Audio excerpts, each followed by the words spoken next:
So this is a leaf, and at the risk of stating the obvious, it's green. But this is not a leaf. However, it is something that gathers light and uses it to provide sugar and ATP for the cells inside, because this is a piece of seaweed, and it is, of course, brown. And this is also a piece of seaweed, although this one has been dried out, and it is very dark black color, although before it was dried it was sort of a deep red color, although this is yet another piece of seaweed, and this one is green. So I'm mentioning all of this because I have seen videos in the past saying, why aren't plants black? Or why are plants green? And those are very interesting questions, but they're not quite the right questions to ask. Because I do believe there is no such thing as a stupid question, despite everything that has happened in the world. I think as long as you actually want the answer to the question, or as long as you want somebody to address the question, there's no such thing as a stupid question. So, why is this green, but this is not? Because both of them are photosynthetic organisms, right? And the question of why are plants green or why aren't plants black has a few answers depending on how you look at it. There is technically a fairly straightforward answer for why plants are green. And it's because a plant does not mean any photosynthetic organism. It specifically means the clade of photosynthetic organisms that predominantly live on the land and which are eukaryotic, multicellular, and which are, crucially, descended from a clade of green algae. Right. And this leaf contains chlorophyll. And by contains chlorophyll, I actually mean it contains chlorophylls, because there's more than one type of chlorophyll, right? There's different biological molecules that gather sunlight and turn it into usable energy for the organism. And even within plants, there are two different chlorophylls. There's chlorophyll A and chlorophyll B. Other photosynthetic organisms, like this piece of giant Pacific kelp, which is brown, this has chlorophyll A and chlorophyll C. And it also has other light-harvesting molecules, which are carotenoids. I'm not a biologist, so I'm doing my best here. And so there's a truly diverse way that organisms that live on Earth harvest light from the sun and use it to produce ATP, or sugars that the cells use to carry out various processes within themselves. And why are the land-dwelling ones all green? It's, well, because they're descended from a clade of algae that was green. So that partially answers the question, but it's not a very satisfying answer. And the full answer involves biology and physics, and the biology side of things I'm going to mostly have to leave to the biologists. But there are some physics questions that I can address, since physics is a thing that I do, in fact, know a thing or two about. And so, algae have always been really interesting to me. In fact, that's part of why I am making this video. There's another reason, which is that the two other videos that I've seen addressing this question, they didn't get it egregiously wrong, but they did miss some important stuff. Mostly they just did not talk about ocean-dwelling organisms whatsoever, other than briefly mentioning purple bacteria. One of which was made by somebody that I used to be friends would be a strong word. Acquaintances would be more accurate, but I used to hang out at her house because I was friends with her roommates. And she had long COVID, and I've recently found out she's feeling better, which is, Diana, aka Physics Girl, but now that she's feeling a little bit better, I feel like I can poke fun at her a little bit for getting this wrong. And the reason I find it funny is not because she's a biologist, because she's not. She's a physicist, but she, like me, lives in San Diego, where this stuff is all over the place, and she's from another coastal state, which is Hawaii, which is a sort of a state that's all coast, and there is no shortage of different types of algae growing there. I don't think there's any giant Pacific kelp that grows in Hawaii, although I'm not sure, but there are definitely all manner of algae that grow in the waters around Hawaii. And so then the question becomes, why was it only these green, or here's the sheet of green seaweed, which is just, from dried seaweed from the grocery store. Why was it that green algae managed to make it onto land, but the other colors of algae really didn't? And one answer is just that's what happened, but there is kind of a reason. And another answer is actually that other algae did make it on land, because there are other land-dwelling photosynthetic systems, I guess I should say, because there are things like lichens. And there's probably others, too, that I'm not aware of, because biology is truly fascinating, and I keep saying, oh, except there's this other thing that does do this. And it's like, well, because life is incredible, and it will quite literally explore every possibility under the sun. And lichens, I think, are colonies of different organisms, which include photosynthetic bacteria, I think, which I think are actually blue algae. But again, the vast majority of photosynthesis that happens on land is done by plants, which, again, remember, plants are multicellular eukaryotic photosynthetic organisms, which are descended from a clade of green algae. And, well, to explain why they stay green, we're going to have to look at a couple things, right? Because the point that both Diana's video and the other video, which was from SciShow, brought up, is that the sun puts out a spectrum of lots of different colors, right? Lots of different wavelengths of light. And it turns out that the brightest color, the point where the spectral intensity peaks, is in the green region, right? Around 530 nanometers.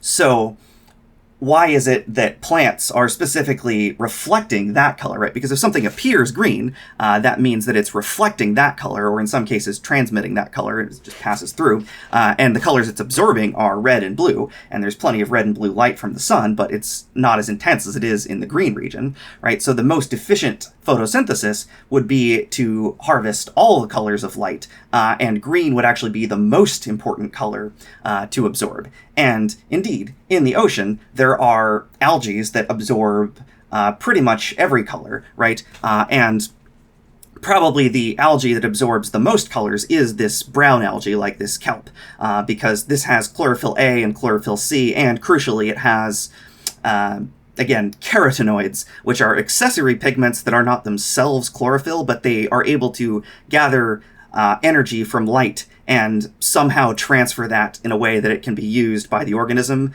Don't ask me how, because I know a decent amount of physical and inorganic chemistry and even some organic chemistry, but I only know the bare bones basics of biochemistry. Although if anybody knows, I would love to know more. I would always love to know more about algae.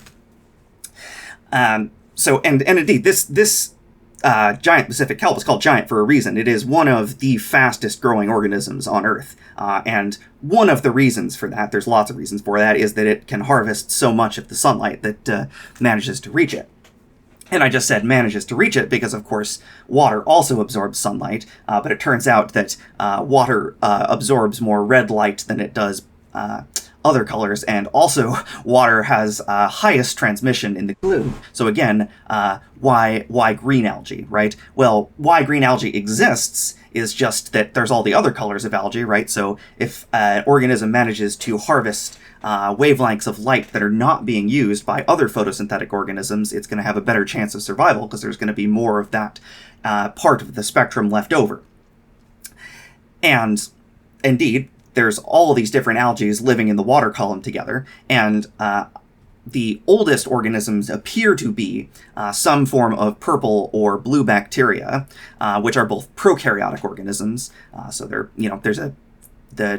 again, the tree of life is very complex and interesting, but right, if you go all the way to the broadest level, I can't remember if that's domains, right, where it's eukaryotes and prokaryotes, which prokaryotes includes both bacteria and archaea, and eukaryotes includes all organisms with membrane-bound organelles inside the cells.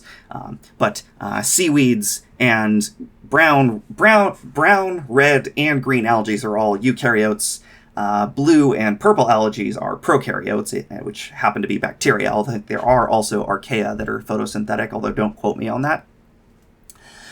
So all of those organisms exist, and both of those videos actually mention purple bacteria, but somehow don't mention blue algae or any of the other algae. And so it would make sense that the earliest organisms would focus on harvesting green light, and they would leave the red and the blue light, because the most important wavelength to collect is the most intense one, which is green. So why then did the other algae not colonize the land is one question, and there's two answers to that question. One answer is that they did, just nowhere near as successfully as green algae did.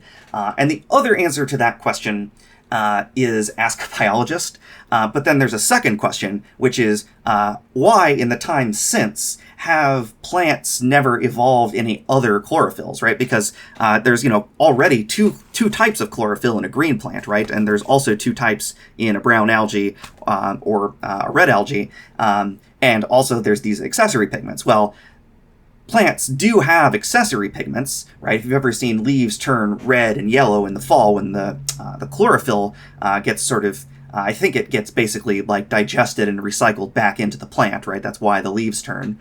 Again, I'm not a plant biologist, but the really crucial thing to understand here is that the land and the ocean have one very simple and very important difference, right? The ocean is made out of water and the land is not, right? Or the ocean is made out of water plus, sodium chloride, salt, aka salt, and other minerals that are dissolved in the water, versus land is predominantly made out of rocks, which crucially are not water, right?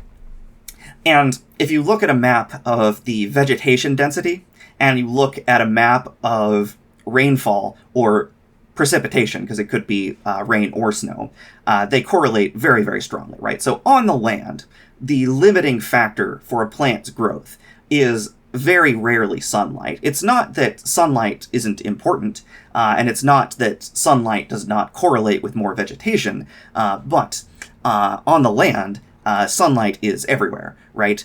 Versus in the ocean, the further down in the water column you go, the less light there is. So there's an actual need to harvest photons as you go deeper and deeper. You need to harvest them more efficiently if you want to be a photosynthetic organism and survive.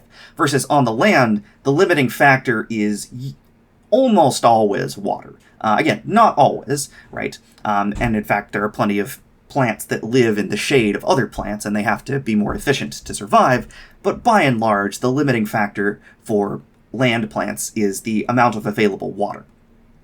Now, if you look at the amount of photosynthesis in the ocean, the graph is more complicated, or the map is more complicated, right? Because it's not a map of sunlight intensity, right? That would be, on average, approximately the same everywhere, slightly higher at the equator, because the sunlight at the equator doesn't have to go through as much atmosphere, but, the summertime sunlight in the Arctic is, still, pretty intense.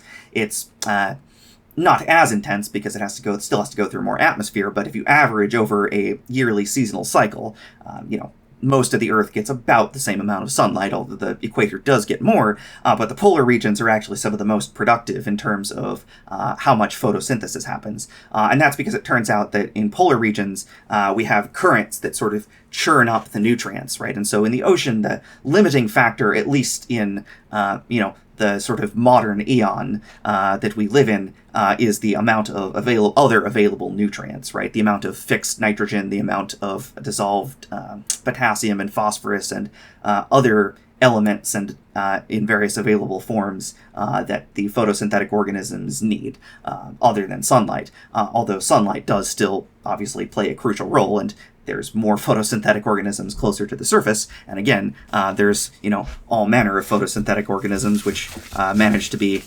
all manner of colors here, and versus on the land, right? There's a reason that deserts are so sparsely vegetated, right?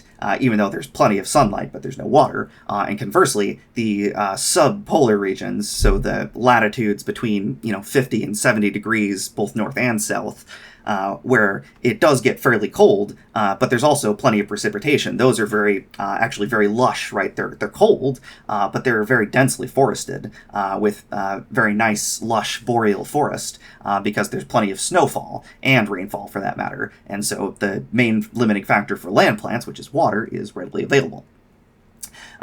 So anyways, in summary, the answer to why are plants green is because they just don't really need to be any other color. You know, it's much more important for a plant to find better ways to get water than it is for plants to find ways to get more sunlight. And so the relative evolutionary advantage of developing more photosynthetic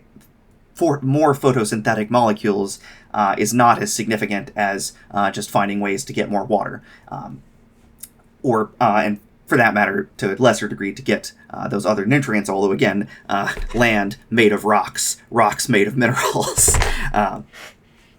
So yeah, it's not a completely coherent explanation of it all, right? And there's a great deal, right? It's like, it still doesn't answer the question of like, why was green algae the first and most successful of the algae to colonize the land? And there I must profess my ignorance that biologists may well know much that I do not. And if anybody does know more, again, I always want to know more about algae, and plants for that matter. Well, I mean, plants are algae, right? Because remember, that's how evolution and clade structures work.